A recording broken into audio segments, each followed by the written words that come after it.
Salut, c'est Mina, bienvenue dans une nouvelle vidéo. Aujourd'hui, on va parler des relations toxiques. Que ce soit dans le domaine familial, amical, sentimental, mais également dans le domaine professionnel, tu as probablement déjà été confronté à une relation toxique. Si tu es face à une personne qui veut te contrôler, qui te dévalorise, qui te ment, qui crée des conflits sans objet, qui est négative, intolérante ou même agressive, alors reste avec moi parce qu'aujourd'hui, on va voir comment tu peux te protéger et te détacher d'une relation toxique. Je te retrouve tout de suite.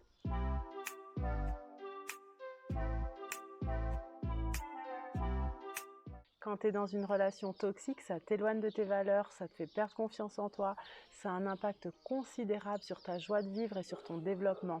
Autrement dit, ça t'empêche de respirer plein poumon et surtout, ça t'empêche d'être la personne que tu veux être.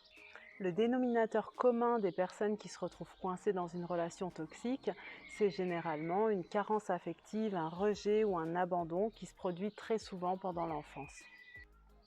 Ce manque affectif, il va se traduire par un besoin presque vital de créer des liens à tout prix. Et quand je te dis à tout prix, ça veut dire aller jusqu'à créer des liens de mauvaise qualité plutôt que de ne pas en créer du tout. Souvent, quand tu te retrouves dans une relation toxique, si c'est au travail par exemple, tu vas rester en te disant que si tu quittes ce job, tu n'en trouveras pas d'autre. Ou alors, tu vas simplement te dire que tu n'as aucun champ d'action parce que cette relation, c'est avec ton boss. Dans une relation de couple, tu peux protéger ton conjoint ou ta conjointe en l'excusant de comportements absolument inadmissibles et petit à petit, tu vas te dire que finalement, ça vient de toi et que tu exagères la situation. En réalité, ta vision est altérée et cela t'empêche de prendre la bonne décision. Ce qui peut alors t'arriver, c'est que tu vas rester dans cette relation, ça va être un cercle vicieux et plus le temps va passer, plus tu vas t'enfoncer dans ce bourbier et avoir des difficultés à sortir de ce cercle vicieux.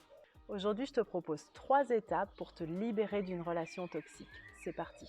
La première chose à faire, c'est d'identifier la toxicité de la relation et de prendre conscience qu'elle te fait du mal, cette relation.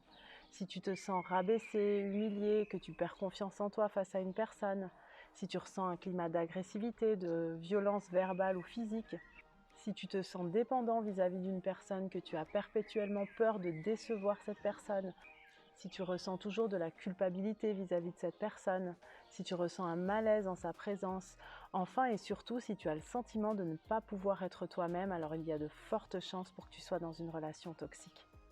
Ne pas attendre un changement. Accepte que le temps n'arrangera pas les choses. Les personnes toxiques sont très fortes pour se montrer lorsqu'elles ont besoin de quelque chose et particulièrement lorsqu'elles sont en crise. Une personne toxique peut te promettre monts et merveilles, mais souviens-toi que cette personne n'est motivée que par une seule chose, le fait de combler ses propres besoins.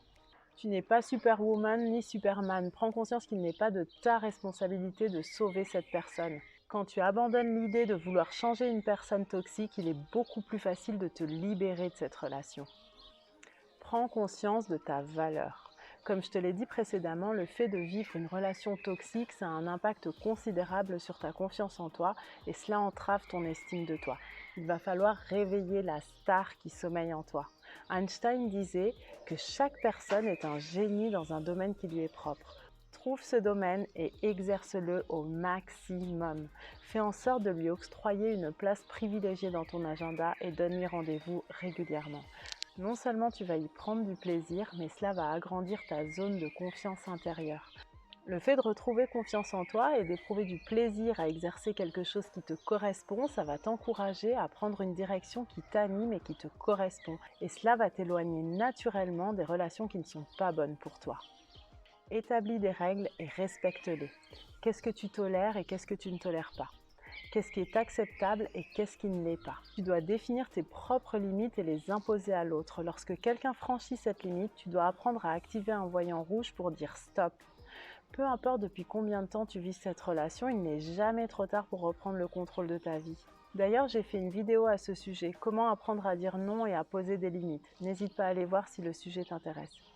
Lorsque tu commences à avoir une relation saine à toi-même, alors tu es prêt à avoir des relations saines avec les autres, en t'entourant de personnes qui t'acceptent tel que tu es. C'est ainsi que tu vas grandir et t'épanouir pleinement, et enfin comprendre que les seules limites qui existent sont celles que tu te fixes. J'espère que cette vidéo t'a plu. Si c'est le cas, pense à t'abonner et à activer la petite cloche pour être informé des prochaines vidéos. Je te dis à la semaine prochaine et dans l'intervalle, prends soin de toi.